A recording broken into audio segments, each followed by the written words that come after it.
Et l'autre chose, c'est que si c'était vrai, cette affaire-là, au niveau où c'est raconté dans cette clip-là, comment ça se fait que la liste des personnes qui veulent aller vivre aux États-Unis, sur la Terre, elle est sans fin? Si le gars, il dit: «Hey, c'est pas compliqué, là, si t'es noir ou t'es un peu basané, tu te fais arrêter systématiquement dans la rue puis kidnapper».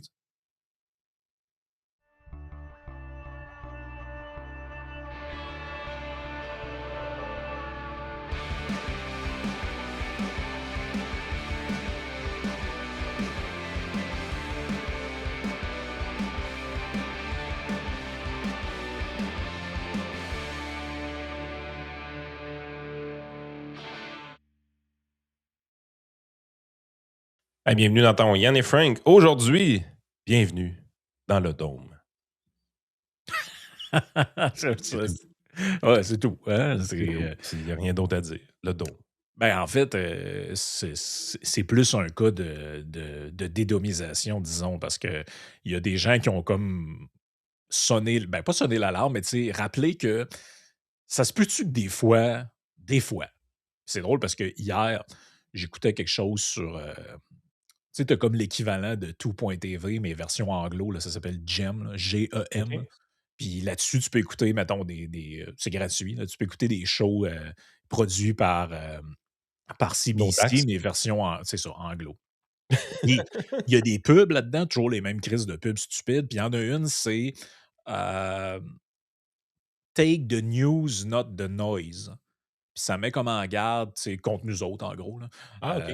Ben, contre des gens comme nous qui font de la OK. de la de la désinformation. Puis ça dit, tu sais, que c'est important de s'informer aux vraies nouvelles, tout ça. Mais tu La sais, propagande du tout, ça. Hein, non, non, non, c'est pas de la propagande pantoute. YouTube, c'est rempli de chaînes d'histoires, d'analyses en profondeur géopolitique. C'est rempli d'affaires de même. Mais apparemment, c'est juste du complotisme que sur YouTube. Oui, oui, c'est ça. Fait que c'est un peu de même que la table est mise.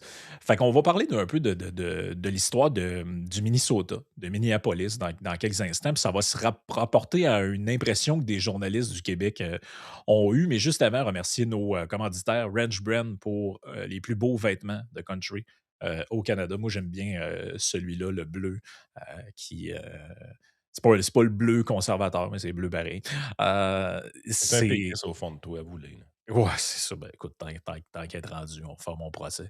Heu, Ready for Canada pour les besoins en matière d'immigration. Ils ont encore, je pense, la promo, hein, jusqu'à la semaine prochaine pour Saint-Valentin, mon ami. c'est Saint-Valentin, c'est pas samedi qui vient, c'est l'autre d'après, je pense. Fait que, en même temps, checkez vos affaires, mais ceux qui ont un conjoint ou une conjointe à l'étranger et qui ont besoin d'aide pour, savoir comment ça marche, là, si elle veut venir tu sors avec une Française, comment je fais pour la faire venir, blablabla. Fait que contactez, Ready for Canada, ils vont s'occuper de, vous autres, de ce côté-là. On a également, CGNX Solutions, c'est un nouveau commanditaire qu'on a cette semaine. On est bien content, de les avoir avec nous autres. C'est une business informatique, dans le fond, qui offre des services aux entreprises. Toutes sortes de services, mais en particulier la sécurité. On le sait aujourd'hui, la sécurité informatique, des brèches, vol de mots de passe, c'est compliqué, là. C'est pas tout le monde qui a du temps à consacrer là-dessus pour le site web de leur entreprise, leurs affaires. Ben, contactez-les, soit ou avec le code au bas de l'écran ou à info@cgnx.ca.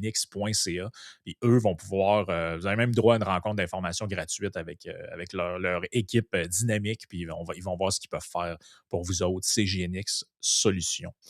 Et oui, c'est vrai, j'allais oublier TLF Dessin, nos amis de TLF Dessin qui sont encore en recherche de staff. Fait que si vous êtes dans le domaine du dessin industriel, les plans 3D, puis vous voulez travailler sur des gros projets dans le domaine de la construction avec dans ce genre de domaine-là, ben, contactez-les. Ils ont peut-être une job pour vous autres. Écoute, on backtrack un peu pour remettre la table dans l'esprit des gens parce que je pense que c'est important. Début janvier, on a appris que Tam Pontem ne se représentait pas comme gouverneur du Minnesota. Ce même homme qui était le colistier de Kamala Harris. Et tu vois, sur Reason, on dit Once 2028 hopeful. Donc, tout le monde pensait qu'en 2028, ce monsieur-là, tu sais, il allait être de retour. Il y a vraiment des gens qui pensaient ça, là? Ben, c'est ce que lui disait. OK. Et là, on a une entrevue de lui, je pourrais vous le passer, mais c'est pas si important que ça, où il dit genre plus jamais je vais faire de la politique, je m'en vais, je veux plus rien savoir, alors qu'il n'y a pas si longtemps que ça. Non seulement il songeait à se représenter, peut-être comme candidat présidentiel ou comme encore comme colistier ou encore comme gouverneur du Minnesota à nouveau. Maintenant, son liner, c'est de dire je veux plus rien savoir, je veux plus en faire de la politique. Donc, et pourquoi ça arrive, ça? Ben, il est pris au centre d'un espèce de scandale. C'est quoi le scandale? C'est que ben, lui, il n'est pas visé directement par le truc, mais comme il était à la tête de la machine, même le New York Times, c'est ce qu'on explique dans le Reason, l'a lancé publiquement en dessous de l'étobus, parce qu'on dit qu'il était aux commandes lorsque des fraudeurs ont détourné des millions, voire des milliards de dollars de l'argent des contribuables en créant des fausses organisations caritatives, puis en pillant le système de santé et en gérant des services de garde d'enfants douteux. L'ampleur du pillage a attiré l'attention des médias nationaux ces dernières semaines et même le New York Times a dénoncé publiquement Walz. Et là, comme par hasard, Rappelons que dans la course, pas à la chefferie, mais à la présidence, le turning point pour Donald Trump, où est-ce qu'il reprend de la vigueur et va voler l'élection à Kamala Harris, c'est le débat des vice-présidents où est-ce que J.D. Vance lui a sacré une volée, là.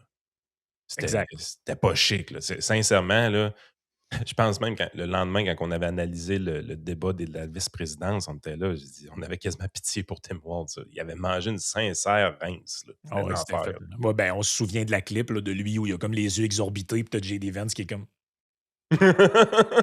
Tu sais, ça avait été vraiment un moment tournant dans l'élection. Et donc là, qu'est-ce qui se passe? Au même moment où on apprend que lui ne se représente pas, que le gouvernement fédéral américain enquête sur cette fraude-là, parce que c'est de l'argent, autrement dit, c'est de l'argent des contribuables qui a été détourné dans des patentes de charité puis d'aide, mais dont on sait que c'est des scams, en fait, là. Puis il y a beaucoup d'affaires liées aux Somaliens, là. C'est ce Exact. scandale-là que Trump fait référence quand même assez souvent, là. Exact. Et donc là, qu'est-ce qui se passe? Comme par hasard, un peu au même moment, éclatent des manifestations dans Minneapolis et dans des villes du Minnesota. Donc, le gouvernement américain, exact, voilà la fameuse photo. Merci, Joey. Hem, et donc là, éclatent des manifestations à peu près au même moment dans Minneapolis, notamment au Minnesota, pour dire, ben là, ça n'a pas de bon sens ce que ICE fait, puis tout. Puis là, le gouvernement américain dit, ouais, mais pourquoi la place où le gouverneur est visé par des trucs de corruption, c'est comme par hasard dans cette ville-là, dans cet État-là, qu'apparaissent des manifestations. Ça ressemble un peu, tu sais, le gouverneur, ça fait son affaire qu'il y ait des manifestations. Fait que là, ben, Trump embarque dans le truc, puis il vise directement Tim Walz. Et ça donne ce genre d'intervention-là. The other thing we can't lose sight of is you probably have in Minnesota, and it's worse in some places like California, $19 billion in fraud. And we're going to find out, we're very deep into that investigation, but we're not going to forget that. A lot of people think that a lot of this nonsense that's going on is to try and, hide what's going on with respect to the fraud. They have at least $19 billion. You're hearing nine. Now I'm hearing it's 19 and it's probably much more. So it's they talk about incompetence. I think it's not incompetence. I think it's just pure fraud. These are dishonest people. They're bad people. I think they hate our country, and we're going to get to the bottom of it. But don't let this hide the fact that you have tremendous fraud. And, if we find the fraud in this country, you'll have a balanced budget without even cutting anything. You'll literally have a balanced budget. The other thing. Fait que là, il y a un peu il y a un peu de sauce balancée par Trump. Il dit, ben, en gros, il y a de la fraude là-bas. Il le nomme pas directement, mais on sait que c'est lui qui vise dans son allégation. Et là, ben, la température se met à monter entre les deux. Walz dit carrément que Trump, en fait, il a comparé ce qui se passait avec ICE à quand Anne Frank, dans son journal, décrivait l'arrivée des nazis. Fait que, bref, ça a vraiment la température a augmenté, augmenté, Point augmenté. Godwin a été touché rapidement. Le point Godwin a été touché rapidement. Jusqu'à temps qu'on ne sait pas trop. Ben, en fait, on sait ce qui est arrivé. C'est que ce qui a joué en faveur de Walz, c'est cette fameuse histoire. À chaque fois qu'il y a une histoire qui touche un enfant ou des jeunes personnes, ben, tu viens toucher le cœur du public. Et c'est cette fameuse histoire-là qui a fait le tour du monde d'un jeune garçon de 5 ans qui aurait été détenu par ICE avec son père. Et là, il y a un juge qui s'en est mêlé. Il a dit, là, il faut qu'il soit relâché. Ça n'a pas de bon sens. Il y a des règles à respecter dans un... Président Trump dit qu'il veut remettre la loi et l'ordre, mais la loi et l'ordre, c'est que lui, eux autres, il y avait un statut de réfugié. Quand tu as un statut de réfugié, tu as le droit d'être là. Puis, dans la tête des Québécois, là, ICE, là, c'est une grosse misconception, dans le sens que les gens pensent que c'est une autorité policière qui a été créée par Donald Trump. C'est complètement faux. OK? Ça fait au-dessus de 20 ans que c'est là. Non, c'est ça. Ça existe depuis longtemps. C'est un département du Homeland Security. Les effectifs ont été augmentés sous Trump. Ça, c'est vrai. On en a parlé, je pense, un peu peut-être dans le Patreon de notre côté. On a vu plusieurs difficultés. Je pense que tu t'en allais là dans ton narratif, mais on a eu plusieurs difficultés au niveau des arrestations. Il y a eu des décès, justement, avec des arrestations bâclées. Puis ce qui était apparent, c'était le manque de formation des policiers de ICE. Fait que ça, c'est toutes des affaires qui sont réelles. C'est des agents fédéraux qu'on essaie d'augmenter leur nombre rapidement. On les forme pas assez, probablement. Et on essaie aussi d'augmenter leur pouvoir. Je pense que s'il y a des atteintes à la liberté à un moment donné qui sont assez flagrantes, on veut leur permettre de rentrer dans des maisons sans mandat de juge. On veut des mandats administratifs seulement. Ben, tu sais, je veux dire, c'est bien correct quand tu arrives sur la personne qui est visée, mais quand tu te trompes, tu as l'air d'un cave.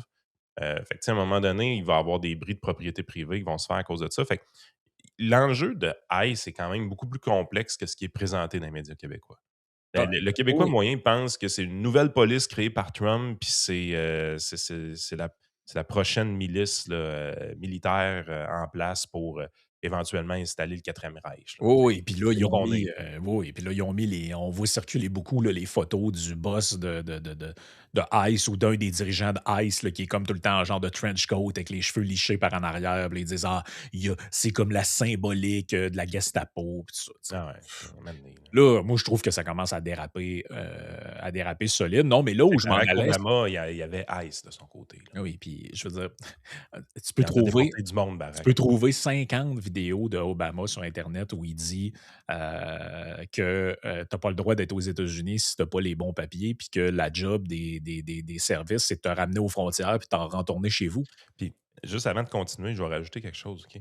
Présentement, là, dans votre cours au Québec, là, le programme des immigrants, là, le PEC, là, tout Ouais. le bordel qui a été foutu, là, on est en train d'extrader des gens qui travaillent chez nous depuis 3 ans et qu'ils sont légaux. Là. C'est juste que là, la paperasse ne fonctionne plus, les fonds font changer le programme, il n'y a plus rien qui marche. Puis là, les papiers expirent. Puis quand les papiers expirent, on les extrade dans leur pays. Là. On est en train de faire ça au Canada aussi, les amis. Là. Et nous autres, on ne le fait pas avec des illégaux, on le fait avec des légaux, carrément. Là. Les immigrants qui sont chez nous, qui travaillent avec des papiers depuis des années. On les retourne chez eux avec leur famille. Ça se passe dans votre cours. Ouais, sauf que tout est toujours une question. Moi, c'est ça que j'aime pas. Puis je trouve que beaucoup de gens accordent de l'importance. Je le sais là, que si tu es amené par des policiers en kaki, pour toi, c'est pas juste de l'esthétique, mais essayez de comprendre mon point. Là. C'est que comme les États-Unis ont une tradition ou une manière de faire qui est plus brutale, entre guillemets, que la nôtre, parce qu'ici, tu peux envoyer chier des policiers et tu n'auras pas un coup de crosse d'en face, là, ce qui n'est pas le cas nécessairement dans tous les pays sur la Terre. Rappelle-toi la vidéo qu'on avait montrée au Texas de manifestants écolos qui étaient couchés à terre dans le chemin. Le shérif est arrivé et il les a tassés sur un crise de temps. Là. Puis si tu ne te tasses pas, il va te passer dessus avec le truck. Là. Ça, c'est comment ça marche ailleurs. Chez nous, on n'est pas de même. Chez nous, il y a 4 policiers autour. Monsieur, voudriez-vous vous lever de la terre? On a vu des vidéos, Frank, pendant ton absence, avec 30 policiers avec un gars qui avait 2 couteaux. Là. Ben oui, ben c'est ça. Fait que nous autres, mais tu sais, ton point est très bon. C'est que qu'on envoie une lettre à quelqu'un pour lui dire tu retournes d'où tu viens avec tes enfants, puis on veut plus te voir, ou qu'on envoie 2 policiers en kaki chez vous te prendre puis t'amener d'un camion, objectivement, quelle est la différence entre les deux? Ben, il y en a une grosse différence. C'est que nous autres, on le fait avec des immigrants légaux ici. Il y a Oui, une mais méchante grosse différence dans ma tête. Là. Moi, je trouve que ce qui est fait au Québec et au Canada, c'est pire que ce qui est fait avec ICE aux États-Unis. Là. ouais, parce que ici, les immigrants illégaux, on sait même pas son où. Rappelle-toi Je veux quand on avait dire, eu Paulus en entrevue, il nous avait dit il y a potentiellement des centaines de milliers, si ce n'est pas des millions de personnes sur le territoire canadien, plus que ce que le recensement dit, puis on n'a aucune idée sont où, qu'est-ce qu'ils font. Puis... mais il y a combien de chroniqueurs politiques qui font le lien que je viens de faire?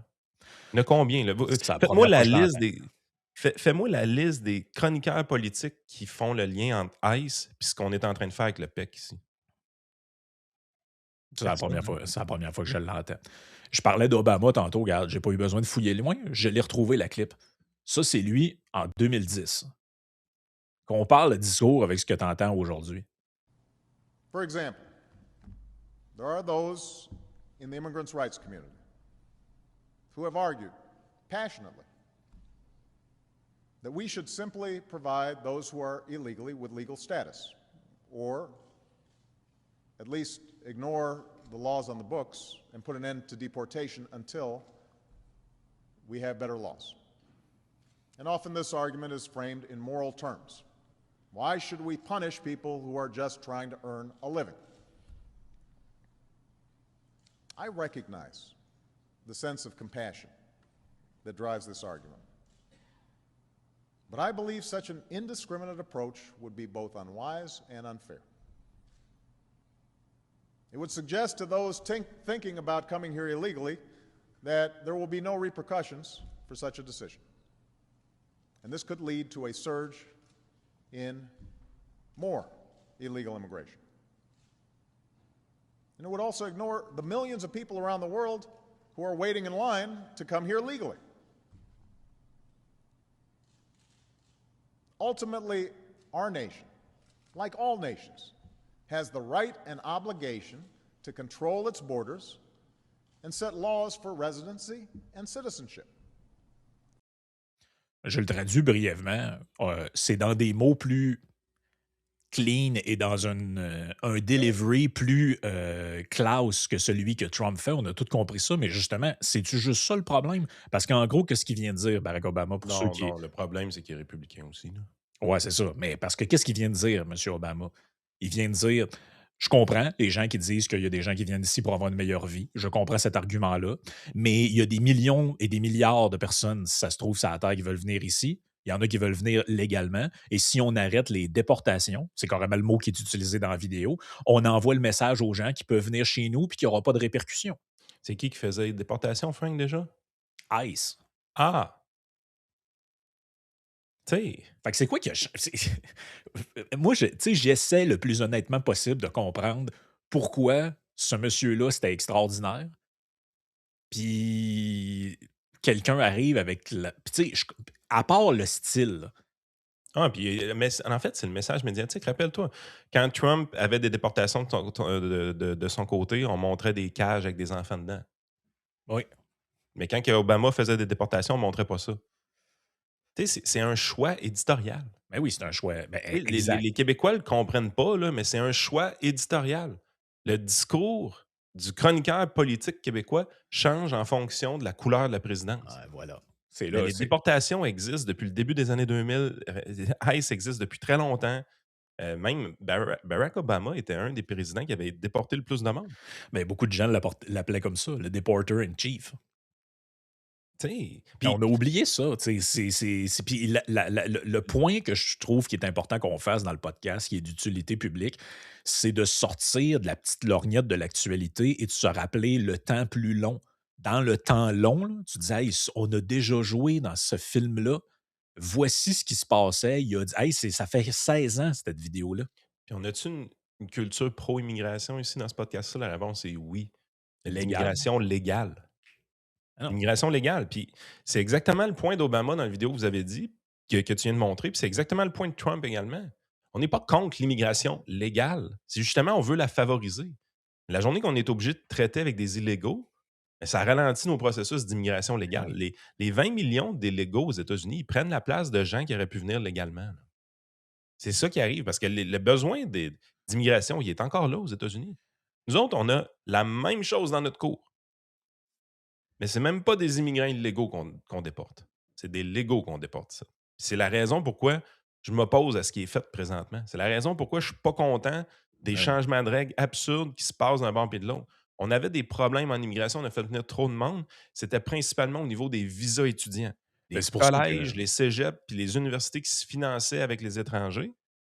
Puis pour régler le problème d'immigration qui était trop rapide, on reprend des travailleurs puis on les retourne chez eux. ben, c'est pour ça Qu'est-ce que que c'est la logique la logique là-dedans? Il y en a pas de logique ben, c'est là-dedans. pour ça que T-Burn, quand il a fait son annonce, de la course à la chefferie, il y a quelques jours, Bernard Drinville, il a dit, que pour lui, c'était essentiel d'avoir une clause grand-père. C'est-à-dire que si tu changes les règles, tu sais, puis ça, c'est vraiment un principe juridique normal, là. C'est-à-dire que si demain normalement, tu ne peux pas être fautif de manière rétroactive. Tu sais, c'est ça c'est ça dans le fait que mettons que tu dis qu'à partir d'aujourd'hui, c'est illégal de fumer du cannabis à nouveau au Canada, ben, tu es pas supposé me mettre en tôle parce que j'en fumais la semaine passée. C'est à C'est ça. partir d'aujourd'hui. Ben, c'est ça le principe d'une clause grand-père, c'est que tu changes les règles, mais les règles sont changées pour les prochains, pas pour ceux qui avaient respecté les règles au Exact. moment où cette règle-là était en vigueur. Donc, tout ça pour dire que la situation, c'est que finalement, ils se sont parlé là, de ce qu'on comprend, Walz et Trump. Et là, Trump a écrit sur son throat, il dit Tim Walz et moi, on s'est parlé dans le respect. C'était vraiment un bon appel. J'ai dit à gouverneur Walz que Tom Homan, qui est le gars de ICE, allait l'appeler, qu'on va trouver une manière de s'entendre. The governor very respectfully understood that and I will be En fait, speaking to him, Tom blablabla. Homan, c'est le gars du Homeland Security, Ouais, ben c'est ça. Ben, vu que ICE est comme un département d'eux autres. une sous-branche, mais oui, c'est le gars avec la grosse baboune, là, le border czar, c'est ça, c'est le bout que je cherchais. Puis là, il dit en gros à la fin, tu sais, le crime est en baissant, mais moi puis le gouverneur Walz, on s'entend que ça doit être encore mieux, président Donald J. Trump. Fait que là, tu sais, bref, il a remis le couvert sur la marmite parce que de part et d'autre, on sentait que la soupe s'en venait chaude, le regard était comme tout le temps focalisé sur Ben, j'aime pas des ça dire, anecdotes, là. des anecdotes, merci. Mais C'est c'est ça le bon mot. mais c'était correct que le regard soit, focalisé sur des anecdotes parce qu'on le voit dans ces anecdotes-là, le manque de formation puis ça, je pense, c'est une leçon pour n'importe quel gouvernement sur la planète, là. La journée que tu veux renforcer la sécurité, la journée que tu veux implanter une force militaire ou policière supplémentaire, que tu veux recruter des effectifs, va pas trop vite. Assure-toi de les former comme du monde, surtout s'il y a interaction avec les civils. Parce que dans le cas de ICE, ce qu'on a vu dans les vidéos anecdotiques, là, c'est un grand manque de formation. Puis pour vrai, pour la profession de policier, c'est gênant ce qu'on voit Ben, dans ça ces paraissait vidéos-là. pas bien pour les États-Unis puis pour personne. Exact. Fait que là, on se ramène dans le dôme. J'ai fait ce préambule-là pour que tout le monde comprenne de quoi on parle, parce que sinon, la vidéo apparaît un peu, tu sais, ça a l'air un peu out of the blue. Fait que La là, question, on revient dans le dôme. Là, le dôme, là, c'est la mentalité que ICE, c'est la police du 4e Reich, qu'on s'en ouais, va vers une ère nazie éventuellement, qu'on ben, est à l'aube de voir Hitler se réincarner dans Donald Trump. Ça, c'est ben, la mentalité du dôme, ben, présentement. rappelle-toi, Yann, qu'il y a eu des articles de journaux nous disant que si tu allais aux États-Unis, tu étais mieux d'amener un genre de burner phone, de flip phone jetable, parce que si tu avais déjà publié des trucs contre le président sur les réseaux sociaux, tu pouvais te faire arrêter par la police aux douanes. Imagine, Ça a Frank. été dit, ça, là. Ça a été dit et quelques semaines après, ça a été demandé à nos représentants qui ont été visiter la Chine. Cette histoire-là, complètement loufoque, inventée pour des touristes qui allaient aux États-Unis, là, elle était très réelle dans le contexte chinois quand Oui. Mark Carney est allé faire cette visite-là, là. L'histoire des Mmh. burner phones, c'était vrai pour la Chine. Eh oui. Mais on aime la Puis Chine, on n'aime pas les Américains. exact. Et donc là, on rentre on fait une brèche dans le monde du sport. Le Canadien de Montréal joue où?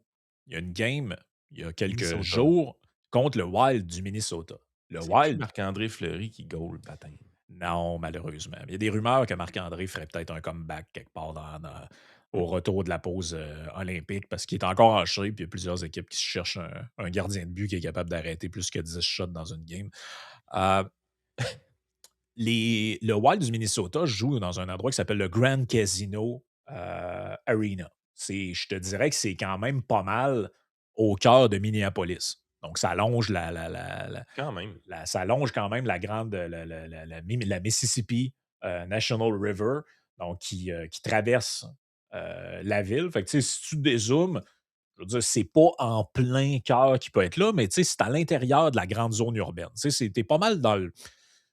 Quand tu vas là, t'es pas mal dans le cœur de la ville. Tu sais. Un peu comme si tu allais au Centre Bell à Montréal. Donc, qui suit le Canadien? Tu as RDS, tu as toutes sortes de trucs, mais tu as aussi TVA Sport.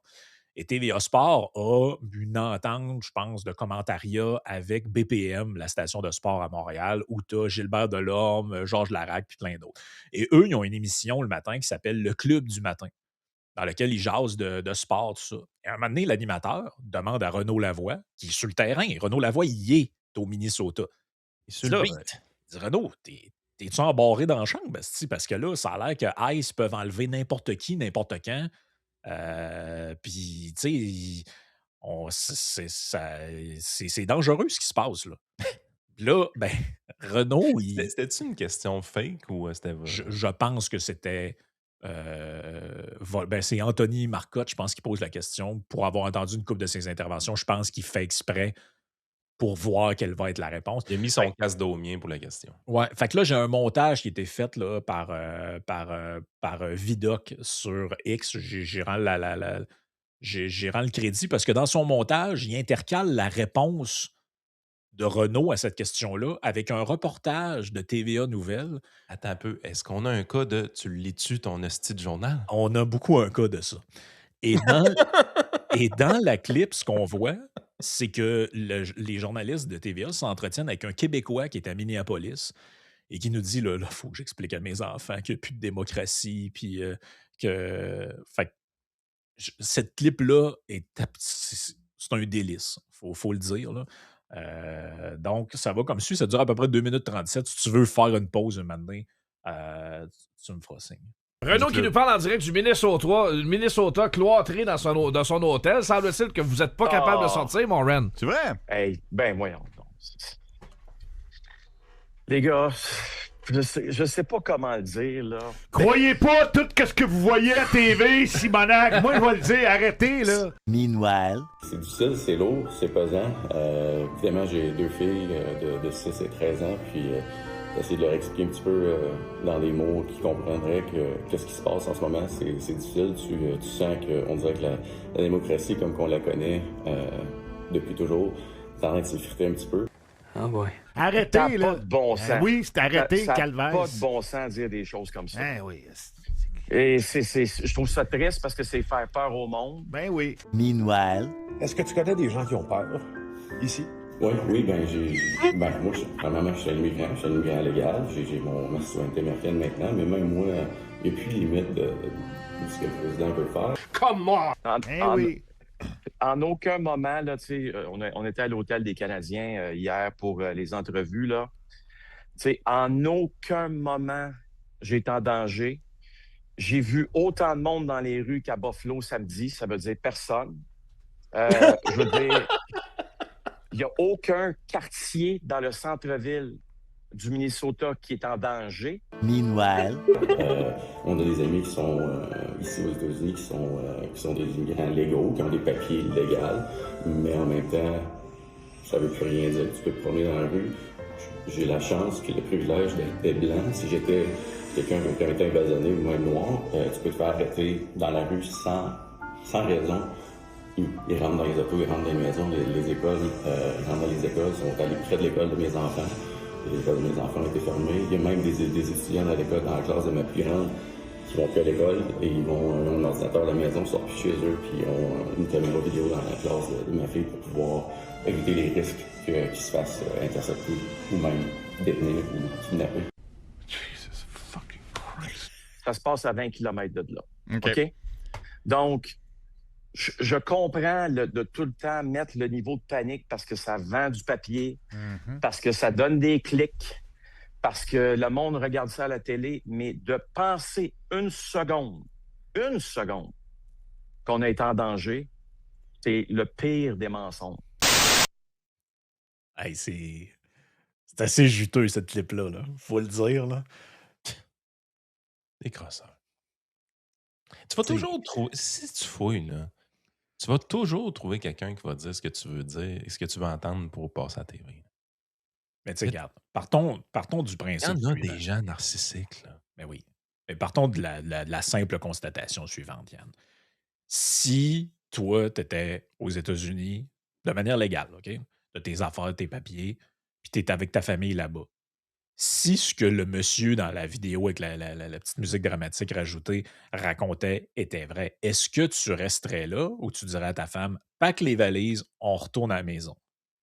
Sachant que tu pourrais te faire arrêter, puis c'est ça que le T'es gars encore dit. citoyen canadien. Ben oui, t'es encore citoyen canadien. Qu'est-ce que le gars fait là? Il est-tu prof? Il a l'air d'une salle de classe. Ce gars-là est prof. Je veux dire, il en manque, ça, là. Reviens, buddy. Pourquoi tu restes? Mieux payé?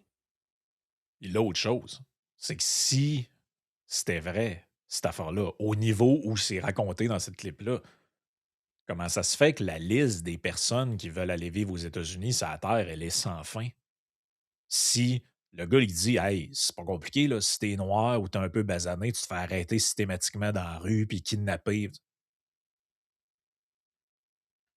sais, c'est. Écoute, Faut- je suis pas dur à convaincre. Là. J'envoie mon fils aux États-Unis cet été. Au mois d'août, là, il quitte. Là. Il s'en va étudier aux States. Ouais, pour le sport. Mon niveau de stress, là, il est à 0. Ouais, t'as pas peur qu'il se fasse détenir dans une cage. Puis, Non. Ah, c'est drôle. Non, mon niveau de stress est littéralement à 0. Là.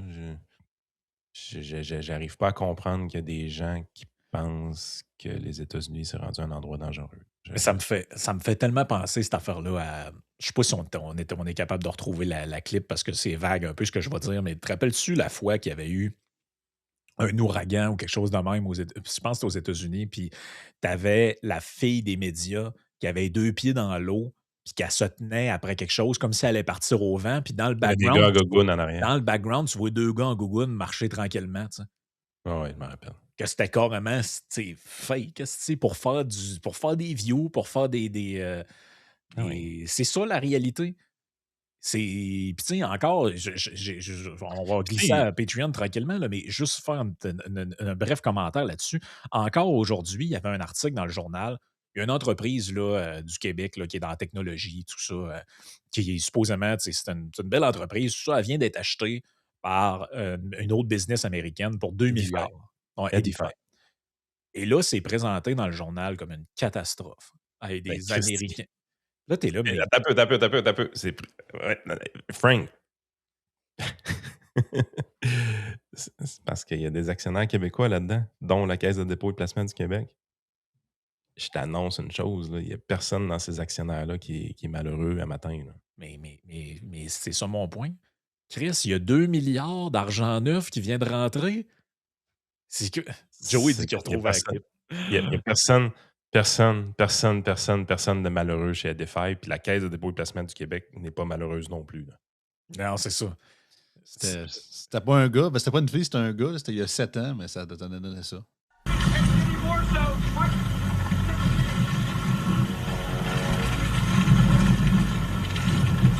Okay, picking it up here in Wilmington, North Carolina, right at the Intracoastal, and we're in one of these vans. This is about as nasty as it's been. We had some vans like this last night, and then the eyewall this morning, we were not on. Oh, lisse que c'est bon, pareil. Les deux gars passent en arrière, ben tranquille. C'est des crosseurs. Tu sais, après ça, ils ont l'audace, ces styles-là, de nous faire des clips. Hey, regardez pas le noise sur Internet, là. Regardez les vraies nouvelles. La clip que je viens de voir, c'est tout ça des vraies nouvelles? Là? Semblerait-il. Hey, on s'en va sur Patreon, chers auditeurs, joignez-vous à nous. Joey est allé regarder ce que Yann t'avait suggéré. Fait qu'on pourra peut-être Ben, t'avais dit que GND était allé voir Hugo Girard. OK, ouais, il y a des auditeurs qui nous avaient envoyé ça, effectivement, sur X. Ben, puis ce qu'on comprend, c'est que pour un gars de gauche, il y a des passions quand même assez masculines et, il aime la viande. Et toxiques. Il a l'air d'aimer beaucoup la viande. Pas bon, ça, dans ce milieu-là. Passer 20 d'avoir minutes une à en parler. saucisse, il mange du steak. Exact. Et les merguez. Let's go. Patreon, il faudrait quand même donner le petit. Ah oui, c'est vrai. Faut, Yes. juste au cas où que les gens ne savent pas que c'est sur patreon.com/isénéchal et que ce soit bien, bien dur à trouver. Exact.